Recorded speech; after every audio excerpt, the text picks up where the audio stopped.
अभिनेता विक्रांत मैसी की film the Sabarmati report इन दिनों मीडिया में सुर्खियों में है और सुर्खियां इसलिए भी बटोर रही है क्योंकि लगातार बड़े पॉलिटिकल दिग्गज इस फिल्म को देख रहे हैं। गोधरा कांड पर बनी इस फिल्म को देश के प्रधानमंत्री नरेंद्र मोदी से लेकर बड़े बड़े नेताओं की सराहना मिली है।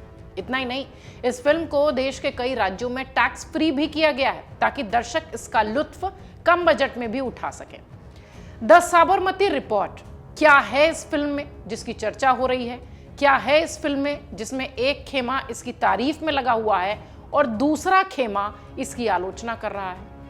द साबरमती रिपोर्ट 2002 के गोधरा ट्रेन अग्निकांड पर आधारित है, जिसमें विक्रांत मैसी एक जर्नलिस्ट की भूमिका में है, पत्रकार की भूमिका में है। इस फिल्म में विक्रांत मैसी के साथ रिद्धि डोगरा और राशि खन्ना मुख्य भूमिका में नजर आती हैं।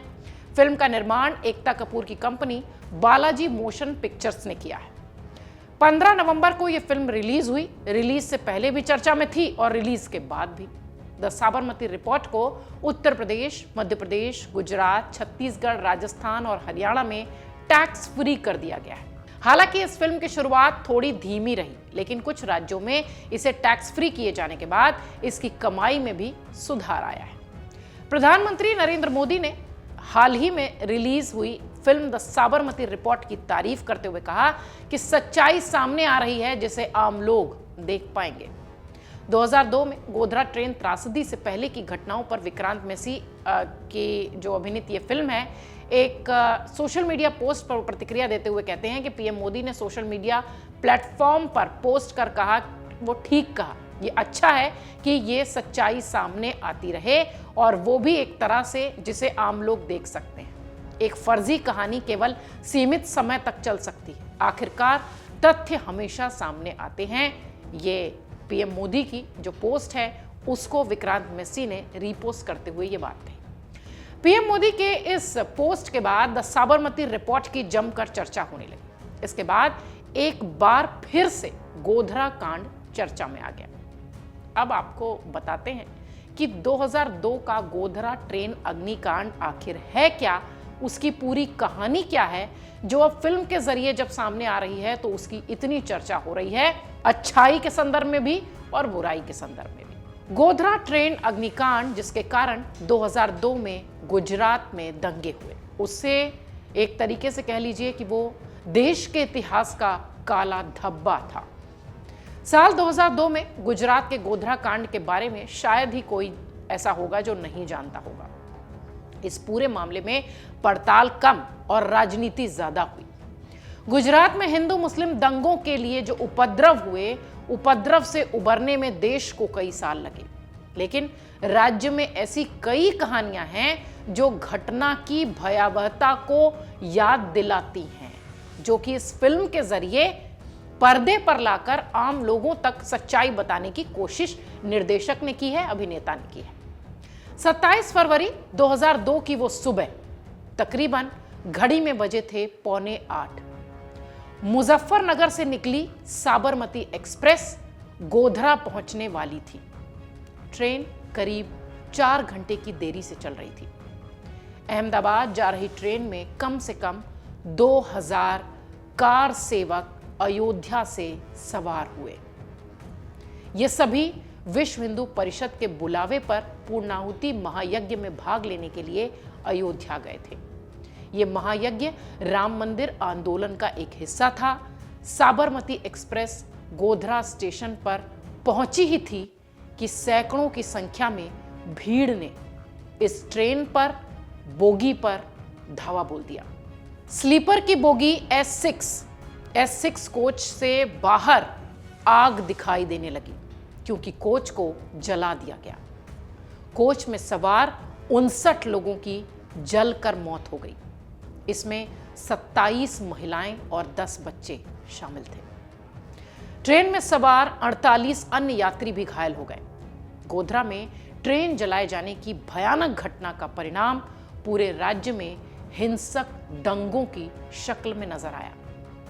कुछ ही घंटे के भीतर पूरा गुजरात जल उठा।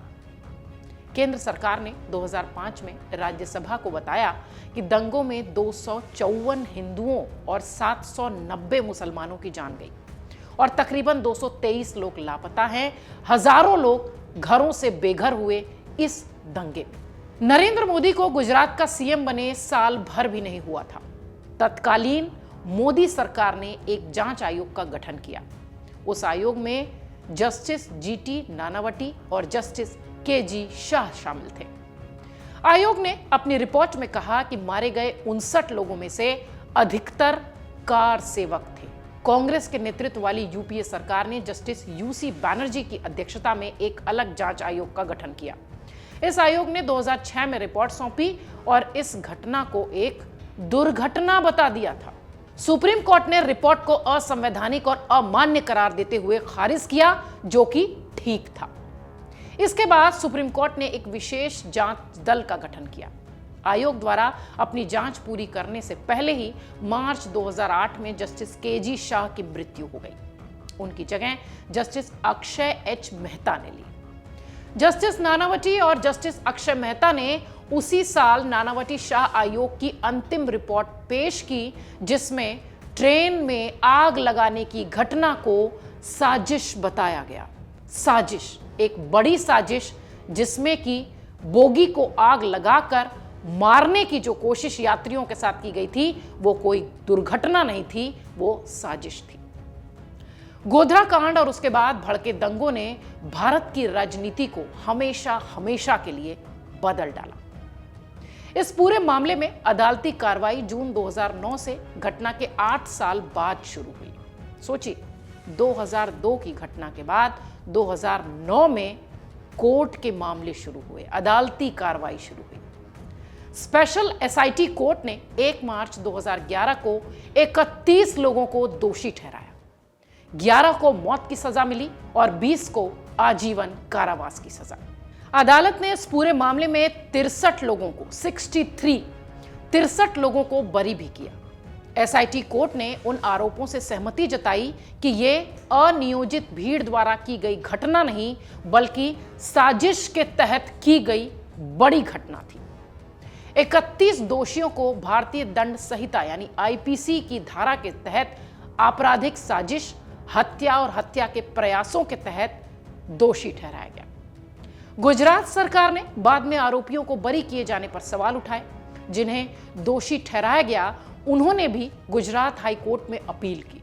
हाईकोर्ट ने पूरे मामले में कुल 31 दोषियों को दोषी ठहराते हुए 11 को मौत की सजा दी और बाकी को आजीवन कारावास। अब मामला सुप्रीम कोर्ट के सामने है। गुजरात सरकार ने 11 दोषियों की मौत की सजा को आजीवन कारावास में बदलने के खिलाफ अपील की है। कई दोषियों ने इस पूरे मामले में उनकी दोष सिद्धि को बरकरार रखने के उच्च न्यायालय के फैसले को भी चुनौती दी है। गोधरा कांड, जो देश के लिए एक कलंक की तरह रहा, और उसके बाद जो गुजरात में दंगे हुए, वो आज भी भारत के इतिहास में अंतर्राष्ट्रीय मंच पर एक दाग की तरह दिखाई पड़ता है।